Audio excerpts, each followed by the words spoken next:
என்னங்கடா நேஷனல் அவார்டுக்கு உண்டான மரியாதையே போயிடுச்சு. ராயன் ஒரு நல்ல படம். ரொம்ப என்டர்டெயின்மெண்ட்டா போகும். சூப்பரா இருக்கும் படம் பார்க்குறதுக்கு. இல்லன்னு சொல்லல. பட் நேஷனல் அவார்டு குடுக்குற அளவுக்கு அந்த படம் வந்து ஒர்த்தான்னு கேட்டீங்கன்னா, எனக்கு தெரிஞ்சு கிடையாது. நீங்க தெரிஞ்சீங்கன்னா கமெண்ட்ல சொல்லுங்க கேட்போம்.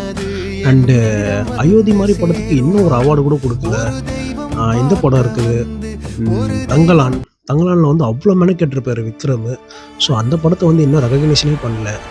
அண்டு அதுக்கப்புறம் ஆடு ஜீவிதம், தி கோட் லைஃப்.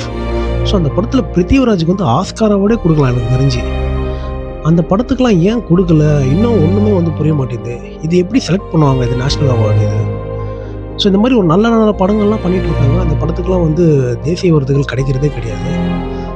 எந்த படம்லாம் வந்து தேசிய விருதுக்கு சம்மந்தமே இல்லையோ, அந்த படத்துக்கு தான் வந்து தேசிய விருது வந்து குடுக்குறாங்க. இப்படிலாம் பண்ணா நல்ல படைப்புகள்லாம் வந்து வெளியிலயே தெரியாது.